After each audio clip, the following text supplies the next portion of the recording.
kedua soal gaji. Oke. Ya, karena gaji ini kan memanusiakan manusia. Lu kerja gitu ya, udah keringetan ya lu bayarlah sesuai dengan perjanjian dan menghindari ada oknum-oknum yang masuk. Namanya lu 4 bulan gak gajian, ya kan, dapur gak ngebul, ya manusiawi dong lu akhirnya menerima apa segala macam, itu bukan kita setuju. Nah, makanya lu penuhin itu, kalau 2 itu baru kita bicara yang lain-lain tuh.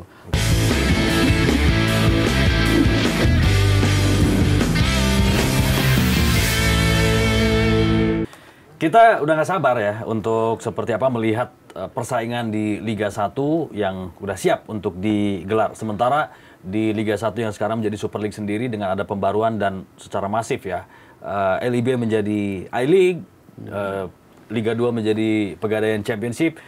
Kita berharap ada sesuatu yang baru. Kalau Duo Haris ini apa sih harapannya? Tapi kalau gue bilang perubahannya nggak masif. Nah itu dia. Itu. Dari segi branding maksud gue. Branding. Ya. Karena hanya ganti nama kan. Ini baru gue mau tanya nih. Jadi yang diharapkan perubahan apa sebenarnya selain wajah tadi, selain branding tadi? Iya, kalau perubahan nama kan ini bukan yang pertama ya. Bahkan ini yang keempat ya, sekian 4 kali lah ya. Pertama dari Galatama, kemudian bersatu dengan Perserikatan. Tahun 94 itu berubah jadi Liga Indonesia. Liga D itu. Iya, iya plus itulah sponsor Liga D, Liga K, ya, kan? Liga M, di TET gitu kan.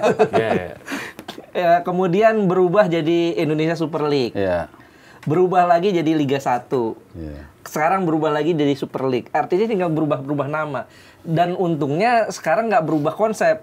Kalau dulu tuh masih berubah konsep ya, dari apa? 2 wilayah, kemudian 3 wilayah, kemudian 1 wilayah, sempat balik lagi ke 2 wilayah lagi. Kemarin sempat ada final Championship Series balik lagi ke wilayah. Untungnya sekarang nggak berubah itunya ya. Cuman berubah nama. Tapi benar kata Harpa, perubahannya nggak signifikan menurut gue, kecuali regulasi 11 pemain ya. Ya inilah yang menurut gue sekarang tinggal bukan sekedar nama yang berubah, tapi wajah liganya juga berubah. Nggak ada lagi orang asumsi ada atur-mengatur. Wasitnya juga nggak ada lagi kontroversi gitu. Tapi yakin nggak ada diatur? Ya. Diatur dong 2 kali 45, jadwalnya diatur. Kalau nggak diatur kacau nanti satu hari main 2 kali. Wasit pasti dibayar. Iya, gua harap bukan cuma sekedar brandingnya aja yang berubah, tapi wajah liganya juga berubah. Kalau gue 2 hal yang utama yang harus dipahami dulu sebelum kita bicara, wah liganya mesti begini-begini. Pertama, keselamatan. Itu nomor 1. Nah, makanya terakhir katanya sih baru wacana atau enggak gue nggak tahu, fansway ini ada titik temu katanya. Kan fansway ini jadi salah satu isu juga. Dan banyak klub yang agak mengeluh karena belum ditolak sama FIFA belum ditolak. Iya, tapi katanya mau kompromis boleh kecuali beberapa klub yang red. Gue nggak tahu apakah udah firm atau enggak nih. Jadi pengecualiannya hanya Persija, Persib, Persebaya, Arema dan lain-lain. Ini kan pengaruhnya ke pemasukan juga gitu. Ini yang pertama keselamatan. Pokoknya menurut gue nggak ada yang lebih penting daripada nyawa lah. Yang kedua soal gaji. Ya, karena gaji ini kan memanusiakan manusia. Lu kerja gitu ya, udah keringetan ya lu bayarlah sesuai dengan perjanjian dan menghindari ada oknum-oknum yang masuk. Namanya lu 4 bulan gak gajian, ya kan, dapur gak ngebul, ya manusiawi dong lu akhirnya menerima apa segala macam, itu bukan kita setuju. Nah, makanya lu penuhin itu, kalau 2 itu baru kita bicara yang lain-lain tuh. VAR kita apresiasi, but that's not enough. Kepelatihan wasit kemarin juga udah coba dikembangkan, itu oke juga. Jadwal juga ya katanya. Nah, hal-hal gini yang menurut gue lebih penting, fundamental gitu ya, daripada lu bicara nanti beginilah begitu. Champions Series itu menurut gue tuh nomor 2. Dan yang pasti juga fans ini apa ya? Ya fansway inilah yang penting menurut gue. Jangan sampai gimana dapetin titik temu. Jadi fans bisa merasakan juga datang ke kota lain dengan tenang, ada bisa merasakan spiritual away, tapi di saat yang sama juga keamanan harus dijaga. Ya, ini soal away itu yang Harpa bilang tadi ada tiga tingkatan kan, itu regulasi apa yang coba dibikin sama I-League kan. Tiga tingkatan tuh yang merah kayak Persija Persib, kemudian Arema Persebaya PSM Solo yang kedua. Yang kedua dan yang ketiga yang nggak ada gesekan sama sekali. Tapi sejauh ini FIFA masih belum ngizinin. Masih belum mengizinkan. Katanya kan? Nggak dikasih. Nah, ada nggak buktinya? Kan nggak ditunjukin juga tuh. Karena memang ini sih cukup masuk akal kalau FIFA belum masih mengizinkan. Karena musim lalu masih ada hal-hal yang membuat gesekan-gesekan itu masih ada. Ini yang mungkin yang membuat FIFA masih belum izin. Itu ke masalah keamanan supporter itu tanggung jawabnya PSSI atau LIB sih. Dan ini berarti kan udah lama. Berarti mereka nggak becus dong untuk mengurusi keamanan. Ya, boleh dikatakan seperti itu. Kan udah berarti kan make mistake but don't lose the lesson. Oke lah, kita itu gini loh. Inggris itu bisa seperti sekarang karena mereka pernah mengalami seperti tragedi Kanjuruhan juga. Hillsborough. Nah, itu kan sebelumnya bahkan ada Hassel kan, tapi Hassel kan dia di komunitas luar, di band. Mereka masih nggak peduli. Begitu Hillsborough terjadi, kemudian mereka berbenahnya benar-benar berbenah. Ada yang namanya Taylor, makanya namanya Taylor Report. Jadi apa sih yang membuat kita seperti ini dan apa rekomendasi dia? Jadi ada tuh misalnya nggak boleh ada pagar besi di antara fans away dan fans home. Katanya itu pagar pembunuh. Jadi ketika orang panik lari keteken. Nah itu nggak boleh. Makanya kan steward yang membatasi kan supaya cair.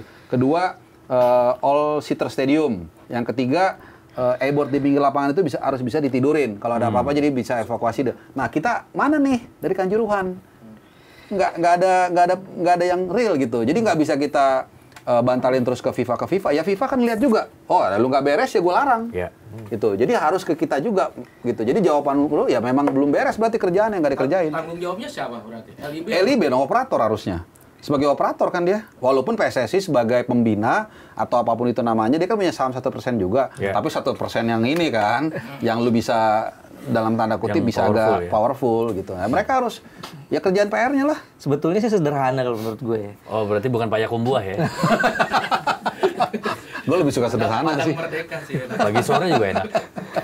Artinya gini, PSSI kan udah memberlakukan kalau untuk nonton timnas kan udah pakai ID tuh. Garuda ID kan. Itu bisa diberlakukan di tiap klub dong. Bisa setuju. Artinya lu di situ ada ID, ada wajah lo, ada segala macem. Dan kita kan pernah juga ngalamin ini di era Covid ya, bahwa untuk masuk mall lu harus pakai Peduli Lindungi, tinggal scan gitu ya. Itu bisa lo adaptasi ke masuk stadion. Mengurangi potensi-potensi yang kurang bagus lah ya. Kalau seandainya lu bikin rusuh di situ, nama lo tercantum, muka lo tercantum, lu nggak bisa masuk lagi besok. Iya, minimal ada something yang berbeda lah. Mungkin aja itu tidak berjalan, mungkin juga berjalan tapi tidak sempurna, lalu disempurnakan, tapi lu ada sesuatu yang lu buat gitu loh. Kalau ini kan menurut gua beberapa kali ditanya soal gimana nih Liga 1, selalu jawabannya VAR, andalannya VAR. VAR itu kalau gua analogikan, lu punya anak, berisik lu kasih tab, selesai. Gitu. Dan kalau kita lihat selama ini kayaknya sekarang prioritasnya kayak lebih ke bisnisnya aja tanpa memperhatikan, bukan tanpa ya, artinya kurang memperhatikan yang fundamentalnya tadi gitu loh. Itu tadi salah satu masukan dari Bung Ais ya.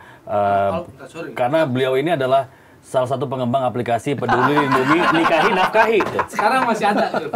Jadi lengkap tuh. Bukan cuma Peduli Lindungi Nikahi Nafkahi. Bung Ais tuh.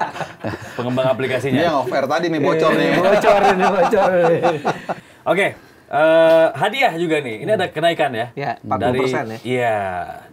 Jadi 7,5 miliar ya. Ditinggiin dari Piala Presiden. Karena kemarin kan disorot tuh. Masa satu liga musim cuma 3,5 M, ini 5,5 M. Iya, positif lah. Namanya orang dikasih hadiah, berkat gitu kan ya oke aja. Cuman gajinya udah deh itu. Gajinya yang penting lancar udah. Gue pikir salary cap perlu sih. Iya, perlu tuh. Tapi gue pernah ngomong sih sama mereka, katanya nggak sesimpel itu. Dalam hati gue nggak sesimpel itu, di mana nggak simpelnya gitu loh. Ini cuma soal will doang ya? Menurut gue ya, itu kan, tapi gini ya, kalau kita lihat salary cap itu memang tidak bisa rigid letterlock seperti itu. Jadi ada perbedaan kasuistis di tiap negara. NBA itu ada lagi lebih rumit tuh, lebih rumit. Dia ada. Iya. bahkan kalau mau ekstrim nih, lu sewa hire aja konsultan. Ya. Paling gampang deh. Tuh kayak Qatar tuh kalau bikin apa-apa Pasti konsultan. Pasti konsultan udah. Ya lu keluar 5 miliar, 10 miliar, tapi habis itu lu punya sistem yang bagus gitu. Karena sekarang kan dari situ impact-nya kemana-mana nih. Dengan gaji yang gila-gilaan. Akhirnya satu, pemain dibully kadang-kadang. Ini temen gue suka tuh ada. Wah ini si A nih nendang nggak beres, gaji 3 miliar cadangan ke orang main. Kemudian juga keuangan klub. Akhirnya kan lomba-lomba tuh semua nggak sehat. Karena satu beli mahal, akhirnya harga inflasi segala macam. Akhirnya nggak sehat. Yang akhirnya juga ya jadi berantakan. Jadi menurut gue tetap harus dikontrol. Kalau enggak makin liar menurut gue. Dan implikasinya ke kita juga, pemain nasional kita. Dengan regulasi yang sekarang itu kan katanya salah satunya karena pemain nasional mahal banget. Walaupun nggak tahu juga bener atau enggak. Ini kalau kita berkaca ya, kondisi penggajian di klub-klub kita ini kan mirip-mirip kita di era kejayaan Serie A Itali. Dulu gila-gilaan tuh Milan bayar gajinya gede, Lazio dan klub-klub lainnya. Pada akhirnya Lazio sempat nunggak gaji loh. Juan Sebastian Veron saat itu sempat nggak digaji beberapa bulan gitu. Dan akhirnya mereka sekarang kan pada irit-irit tuh. Juventus lebih banyak minjem atau apa segala macam, lebih berhitung lah. Dan di Spanyol misalnya, Spanyol udah ada aturan soal gaji, soal bagaimana keuangan klub gitu. Ini kita harus lakukan itu juga di kita, bahwa keuangan klub betul-betul harus ada regulasinya. Karena gajinya tuh benar-benar gila-gilaan loh. Sebagai perbandingan nih, yang gua tahu ya, mohon maaf kalau salah ya. Jay Itzes itu katanya di Venezia itu terima gajinya hanya 3 miliaran semusim. 3,3 atau 3,5. Sementara kita tahu ya itu gaji pemain setara dengan gaji pemain tim nasional yang lokal kita di sini tuh. Malah ada yang lebih tinggi dari itu. Nah, bayangkan tuh Venezia Serie A dengan Liga 1 bisa gajinya mirip-mirip. Itu kan yang bikin pemain-pemain lokal kita nggak mau main di luar, nggak mau main di. Benar. Kita bisa lihat loh. Mungkin Asnawi, Pratama Arhan. Mungkin kalau main di Indonesia gajinya akan lebih gede. Udah pasti. Kalau Asnawi masih main di PSM pasti gajinya 2 kali lipat, bahkan 3 kali lipat lebih gede. Karena dulu bukan pernah ya, setahu gue tuh memang bagian dari regulasi di operator liga itu biasanya ada gue bilang kayak semacam cek mundur gitu loh. Jadi kalau nggak salah misalnya naruh store lu 5 miliar. Oh, deposit ya? Iya, dulu tuh ada, temen nggak tahu dijalanin atau enggak. Jadi itu antisipasi untuk kalau gaji nggak dibayar. Tapi rata-rata klub menolak. Karena dianggap, mereka bilang kita nggak ada duit, awal musim belum deal, segala macem. Iya. Jadi untuk mengantisipasi the worst case ya. Iya. Tapi kalau kita lihat juga klub-klub ini kan bukan rata-rata ya, ada beberapa klub yang biar tekor asal kesohor gitu. Termasuk soal kebijakan pemain asing 11 ini, walaupun mungkin finansialnya nggak wah amat, tapi masa sih kita pemain asingnya cuma segini gitu kan. Jadi kadang-kadang pengen ikut pamor itu juga. Oke. Ini kita lihat juga untuk jadwal ya. SEA Games nanti kan berlangsung. Liga bakal libur ya pada saat SEA Games. Harusnya libur. Ini walaupun Pak Ferry yang bilang nggak masuk kalender FIFA ya. Iya. Ini Pak Ferry yang bilang, dan itu udah fix ya? Bagus nggak? Iya bagus dong harusnya sih, karena kan salah satu alasan klub-klub nahan ya, klub-klub nahan pemainnya kan karena mereka masih kompetisi nih, masih jalan kompetisi gitu. Iya, karena kalau nggak diliburin nanti kan ribut nih. Kayak waktu itu misalnya tarik-tarikan. Contoh tim A, pemainnya diambil 5 orang, pas lagi dia ketemu sama tim B yang pemainnya nggak dipanggil dan lagi head to head. Nah ini kan lu gimana kayak apalagi big match ya. Thomas Doll kan waktu SEA Games kan gitu. Itu banyak asing ya sekarang. Ya kan nggak semua bisa afford juga asing. Kalau kebetulan tim lu dipanggil 5 orang gimana? Iya. Main lokalnya. Apalagi kebetulan. ada keharusan tiap pertandingan memainkan minimal 45 menit pemain U23. Iya. Meskipun itu agak bisa dibahas juga tuh, Iya. Karena itu sebenarnya udah senior lah hitungannya kan. Iya. Tanpa perlu gitu. Masih Games dihapus dulu aja regulasi U23-nya itu.